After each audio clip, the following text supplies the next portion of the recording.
Okay, this is probably going to be final leg of the what I was talking about from our fourth installment. Um,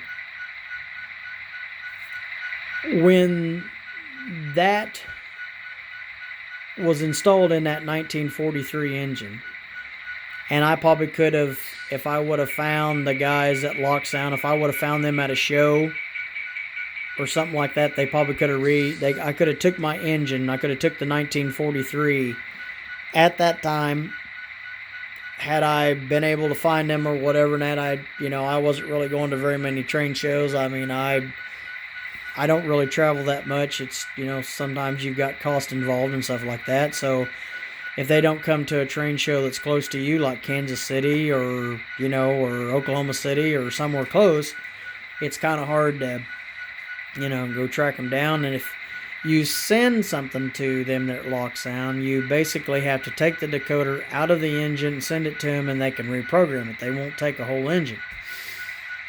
And I probably could have sent that into Derek Cotto and had Kelly reflash the programming, but I just didn't get to do it. It just didn't really work out.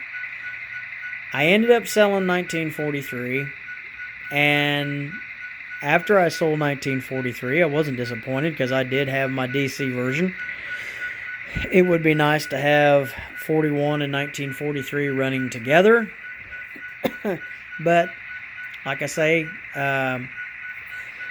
excuse me, I knew the 1941 was coming out, and so that's what I really wanted to get.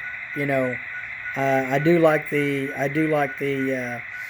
1943 Spirit because of the colors and that on it, but I like this engine just as much, or maybe a slight bit more, because of the way it's painted like Air Force One. I mean, this is presidency, and and it does say George Bush on it, and he was not too bad of a president.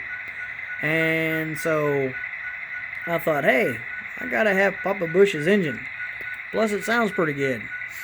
But what I was talking about on that hitting the F9. Here's the F9 key on my Pro Cab, and you hit that, and then say, like, when I go to, you can hear her speed up, and then when she gets to when she gets to notch 8, you'll hear her. And what it was doing with the 1943 engine, if I just pressed F9, it would start climbing. So what I ended up having to do, if you guys ever get an engine and you hit the F9 key, or I'll do it with my index finger. If you hit the F9 key and your engine starts idling up really super fast, and you're going, oh, what's going on here? What is it? Do I got an engine that's possessed? Probably not. Basically, all you have to do if you got an NC power cab is hit your shift and then start tapping. I think I tapped F11 and I got it to come back down. And that was because of that generic, programming. And when it didn't have what they call the throttle, where you can advance your throttle, when you're in idle mode, or as you're going down the track, hit F9 and then idle your engine down. Like here, I'm at speed step 8, and I'm going to bump her up. And this is speed step 18. And then I'm going to bump her up again. That's speed step 28. And you can hear she's, like sometimes you hear when the engines are setting, on the like a passing siding, or when they're setting, just either getting ready to go back out on the main, or they're on the main and they have to wait for something to clear, and then they can get ready and go. And sometimes if they have a long, a very long deal of cars, you're going to hear them really idling up or whatever that just to get them started. But we're going to back her down. And there is speed step 18, and then there's 8, and there is back at 0, and we're going to let off there and hit the horn again.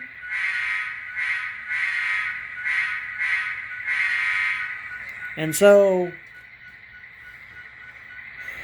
what we're going to do is we're just going to go ahead and let her run down the tracks again. And we're going to start her out slow. I'm still getting used to that Pro Cab. The Pro Cab is the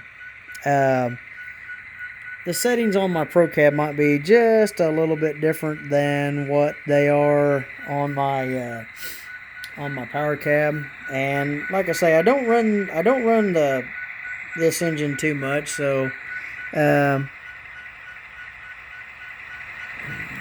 she's running pretty smooth for the most of it. She might have just a little jitter to her. I probably need to run her a little bit more.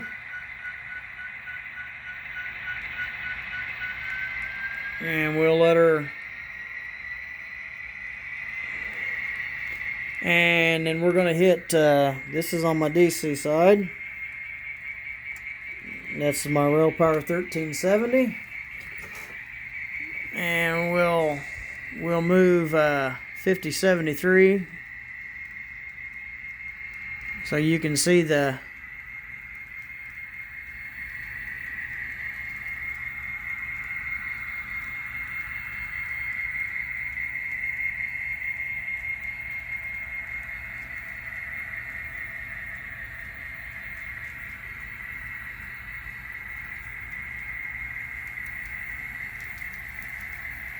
Kato sometimes have a tendency, especially this SD 40-2, she has a tendency to have a little bit of light blink when she's heading down the track.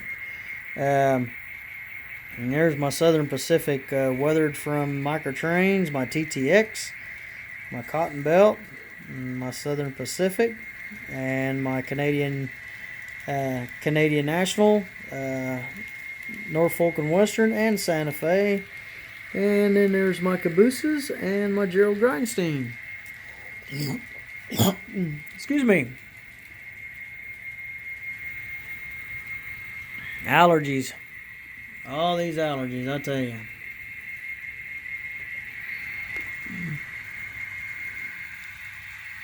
And we'll speed up 41.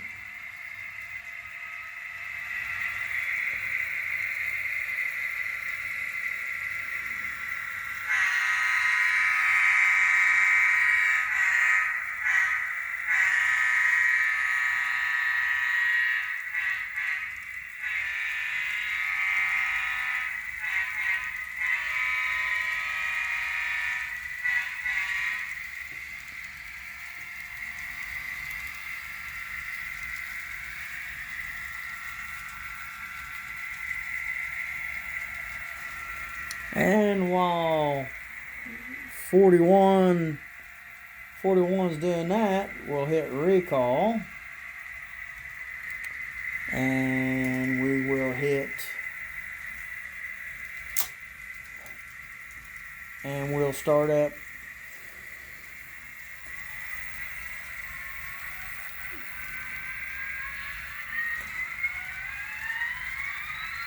And we'll start up a little 735.